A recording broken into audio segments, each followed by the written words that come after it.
Hi, I'm Jenny.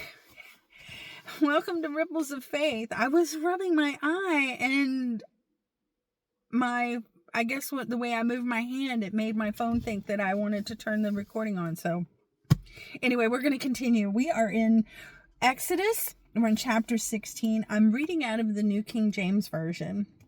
In the last one, I had said something about the Lord providing manna, and we hadn't even gotten to that point yet. But we're going to talk about bread from heaven here. And I found something interesting that I want to talk to you about. And it has to do, thanks to Faith in her book, No More Boring Bible Study. So I'm going to apply one of her lessons here in this chapter. And I'll point it out to you in just a second because it's in the very beginning.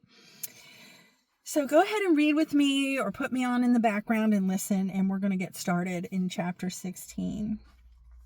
And they journeyed from Elim, all the congregation of the children of Israel, and came to the wilderness of Sin, which is between Elim and Sinai, on the 15th day of the second month after they departed from the land of Egypt. So that's verse 1. And what I want to talk about, and that I learned this from Faith in her No More Boring Bible Study book, the wilderness of Sin, spelled S-I-N, sin. Okay, so I'm like, why did they name it that? The wilderness of sin. So I dug a little deeper. And what I came up with from my research is the wilderness of sin is not based on moral wrongdoing. It's the word that they're using there in the translation is possibly linked to a moon god, Sin, or a local place name, a harsh and barren land. Although the Israelites complained, it was a place to test their faith. So it wasn't so much that they were being sinful here. This word sin, this is where we get confused, right? This is where we get confused because as we read on, we're going to find out that they were complaining. But it wasn't named sin because of that. It was named sin probably before they even got there. And that's what it was recognized as, the wilderness of sin. So it was a dry and barren place. Probably, it's speculated because of a moon worship, not because of, and the word, I'm not really good with these foreign words, okay? But it's not the word that means moral wrongdoing. It has more to do with the word meaning moon. Okay, so that's what I'm saying. But it would be easy to read this and think that it was named sin because they were complaining. But I want to point out as we read through this that we complain all the time. Okay, and the Lord hears us. The Lord hears us. He's not always happy with us, but he does hear us. Just like how we look at our children sometimes. They complain. I'm hungry, I'm thirsty, I'm tired, I'm blah, blah, blah. But we take care of them. We give them something to eat. It may wear on us sometimes, but we take care of our children, and the Lord takes care of his children too. So let's continue on verse 2. Then the whole congregation of the children of Israel complained against Moses and Aaron in the wilderness. And the children of Israel said to them, "Oh, that we had died by the hand of the Lord in the land of Egypt, when we sat by the pots of meat, and when we ate bread to the full. For you have brought us out of this wilderness to kill the whole assembly with hunger." Again, they really don't have a lot of faith, okay? Verse 4, and the Lord said to Moses, "Behold, I will rain bread from heaven for you, and the people shall go out and gather a certain quota every day, that I may test them, whether they walk in my law or not. For it shall be on the 6th day that they shall prepare what they bring in, and it shall be twice as much as they gather daily." So he's already establishing the Sabbath, okay? I don't know if they really had it up until this point, but he's definitely saying on the 6th day, you gather twice as much, because on the 7th day, you're going to have a Sabbath. And then Moses and Aaron said to all the children of Israel, "At evening you shall know the Lord has brought you out of the land of Egypt, and in the morning you shall see the glory of the Lord, for he hears your complaints against the Lord. But what are we that you complain against us?" Also Moses said, "This shall be seen when the Lord gives you meat to eat in the evening, and in the morning bread to the full, for the Lord hears your complaints which you make against him, and And what are we? Your complaints are not against us, but against the Lord. So he's saying, we're not the ones doing the work here. The Lord is doing the work. You're complaining to us, but the Lord is hearing you, and the Lord is doing the work. Then Moses said to Aaron, say to all the congregation of Israel, come near before the Lord, for he has heard your complaints. Now it came to pass, as Aaron spoke to the whole congregation of the children of Israel, that they looked toward the wilderness, and behold, the glory of the Lord appeared in the cloud.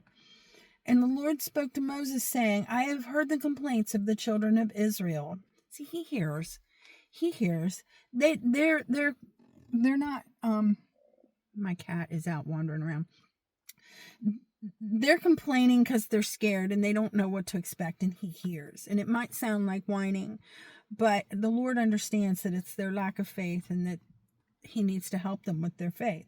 So speak to them, saying, at twilight you shall eat meat, and in the morning you shall be filled with bread, and you shall know that I am the Lord your God. So it was that quail came up at evening and covered the camp. And in the morning the dew lay all around the camp, and when the layers of dew lifted, there on the surface of the wilderness was a small round substance as fine as frost on the ground. So when the children of Israel saw it, they said to one another, what is it? For they did not know what it was. They've never seen it before. I don't think we've ever seen it since either, to be honest with you. And Moses said to them, this is the bread which the Lord has given you to eat. This is the thing which the Lord has commanded. Let every man gather it according to each one's need, 1 omer for each person. According to the number of persons, let man take for those who are in his tent. So, depending on the size of your tent, how many people you had in your family, you would take 1 omer for each person. And then the children of Israel did so, and gathered some more, some less.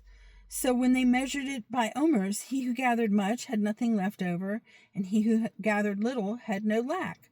So there's another miracle right there. They went out and they just gathered it, and if they gathered a whole lot, they didn't have more than they needed, and if they gathered not quite enough, for some reason they did have enough. Every man had gathered according to each one's need, and Moses said, let no one leave any of it till morning. Notwithstanding, they did not heed Moses, but some of them left part of it until the morning, and it bred worms and stank. So they didn't listen. Moses said, don't take more than you need. If you do, it's going to stink. It's not going to be any good tomorrow. And Moses was angry with them. So they gathered it every morning, every man according to his need. And when the sun became hot, it melted. So they had to do this in the morning. So there was definitely a regimen to it, or a ritual to it. They had to go out in the morning and gather this manna, the bread from heaven, before it got too hot, because it would disappear. And so it was on the 6th day that they gathered twice as much bread, 2 omers for each one. And all the rulers of the congregation came and told Moses. And then he said to them, this is what the Lord has said. Tomorrow is a Sabbath rest, a holy Sabbath to the Lord. Bake what you will bake today, and boil what you will boil, and lay up for yourself all the remains to keep until morning. So they laid it up until morning, as Moses commanded, and it did not stink, and nor were there any worms in it. And the Lord said, eat that today, for today is a Sabbath to the Lord. Today you shall not find it in the field. 6 days you shall gather it. But on the 7th day, the Sabbath, there will be none. Now it happened that some of the people went out on the 7th day to gather, but they found none. And the Lord said to Moses, how long do you refuse to keep my commandments and my laws? See, for the Lord has given you a Sabbath. Therefore he gives to you on the 6th day for 2 days, bread for 2 days. Let every man remain in his place. Let no man go out of his place on the 7th day. So the people rested on the 7th day. And the house of Israel called its name Manna, and it was like white coriander seed, and the taste of it was like wafers made with honey. So it must have been very sweet and very delicious.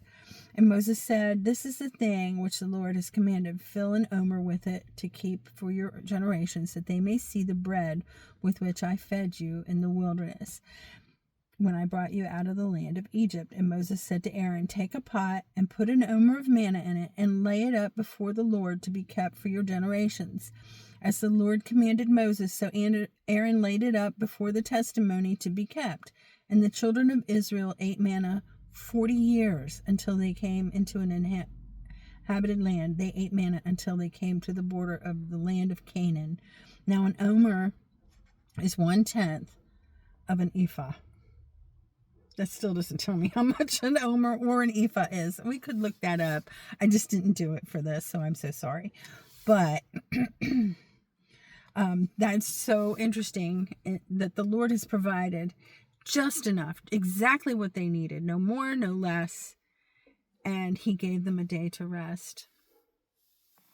And that was before the 10 Commandments.